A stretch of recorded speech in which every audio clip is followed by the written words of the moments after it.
Nous avons vu l'analyse cardinale de l'utilité et nous avons déjà évoqué ses inconvénients.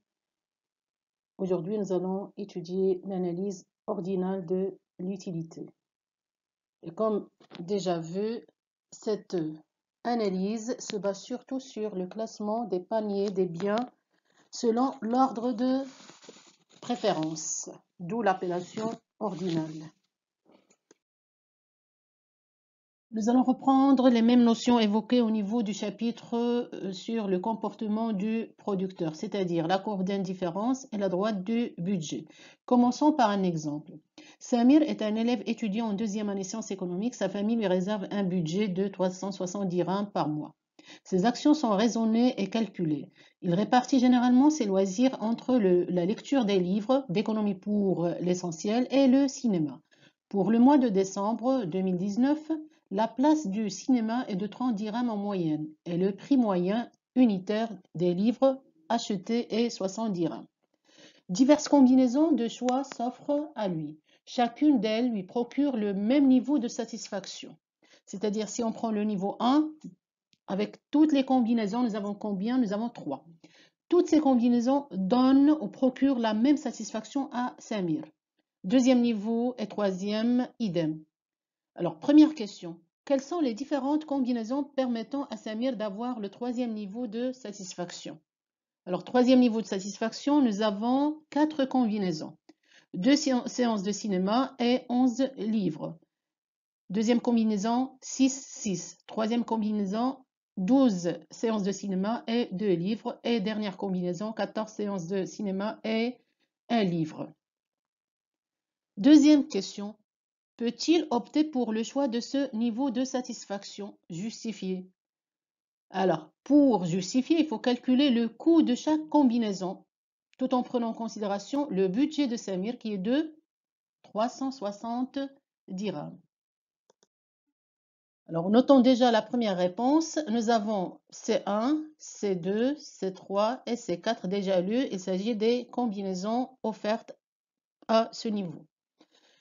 Choix du troisième niveau, nous avons dit qu'il faut comparer le budget avec le coût de chaque combinaison. Alors, pour réaliser par exemple la combinaison 1, 2 séances de cinéma et 11 livres, Samir doit avoir un budget de 2 fois 30 le prix, plus 11 fois 60 le prix du livre. Ça donne 720 dirhams, alors que Samir ne dispose que de 360 dirhams. Donc, cette combinaison ne respecte pas la contrainte budgétaire imposée à Samir et idem pour les autres combinaisons permettant d'avoir le troisième niveau de satisfaction, ça dépasse son budget. Troisième question, représentez par graphe les courbes d'indifférence, c'est-à-dire les 3 niveaux de satisfaction. On trace les axes des ordonnées et des abscisses et on choisit notre échelle selon les valeurs que nous avons. Alors, nous avons séance de cinéma et nombre, bien sûr, de livres. Les valeurs. Et après, on repère les points d'intersection entre le nombre de livres et le nombre de séances de cinéma. On prend comme exemple le premier niveau, une séance de cinéma et 5 livres. Après, 3 séances de cinéma, 3 livres. Et après, 6 séances de cinéma, 1 livre. Et bien sûr, on relie les points et c'est la courbe d'indifférence. C'est la première. Même méthode pour les deux autres. Ainsi, nous avons 3 courbes qui représentent les 3 niveaux de satisfaction. Il s'agit des courbes d'indifférence. Sans oublier de préciser notre échelle et bien sûr donner un titre à notre graphe. Là, nous avons la courbe d'indifférence et parce que nous allons compléter notre graphe au fur et à mesure. Qu'est-ce qu'une courbe d'indifférence? Même définition que celle du comportement du producteur. La courbe d'indifférence est une représentation graphique, cette fois-ci des préférences. Elle représente l'ensemble des paniers de biens dont la consommation procure exactement le même niveau d'utilité au consommateur. Tous les points sur la même courbe donnent la même satisfaction. Deuxième volet, la détermination de l'optimum. Tout d'abord par lecture sur tableau. Bien sûr, là, il faut calculer les coûts. Nous avons déjà précisé, le budget était de 370 dirhams, la séance de cinéma est de 30 dirhams et le livre de 60 dirhams. Pour le niveau 1 de satisfaction, donc le coût des séances de cinéma, on va prendre le premier tableau. Nous avons une séance fois 30 dirhams le prix, ça donne 30. Pour le livre, nous avons combien? 5 fois 60, ça donne 300 dirhams. Et bien sûr, on calcule le coût total de ce niveau. Même méthode pour la deuxième combinaison du même niveau. Nous avons 3 séances fois 30, donc 90, et 3 livres fois 60, c'est 180. Et on suit la même méthode pour toutes les combinaisons. On passe au niveau 2, même procédure. Voilà. Troisième niveau également. Et on repère la combinaison qui correspond au budget 360 dirhams. Donc, c'est la combinaison.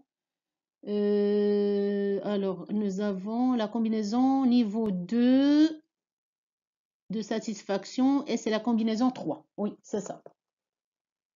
Après avoir déterminé l'optimum par lecture du tableau, on détermine maintenant l'optimum par graphe. Il faut passer par la droite du budget. On suit la même méthode que celle vue au niveau du comportement du producteur. Le budget 360 dirhams qui correspond à 60 dirhams de L et plus 30 dirhams de séance de cinéma. Et là, on va préciser les quantités par les deux hypothèses. On va supposer que L égale 0. Et donc, la valeur de C, c'est-à-dire place de cinéma, est obtenue par l'opération 360 divisé par 30, ça donne 12. Deuxième hypothèse, C égale 0. Et donc, L égale 6.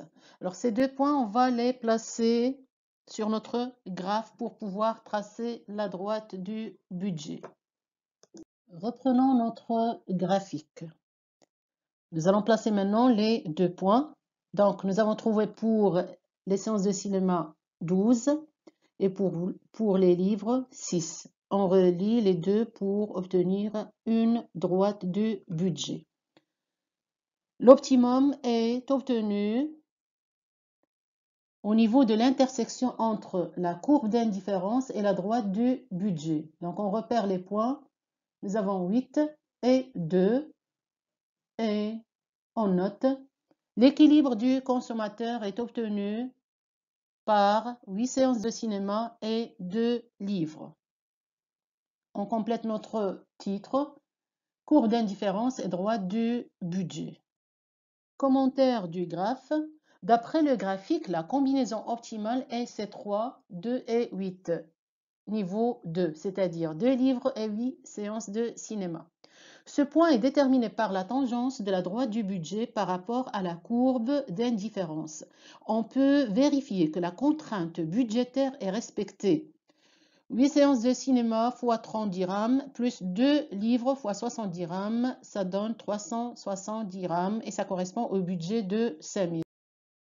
Ainsi, on a terminé notre chapitre sur le comportement du producteur. Je vous dis au revoir et à la prochaine séance.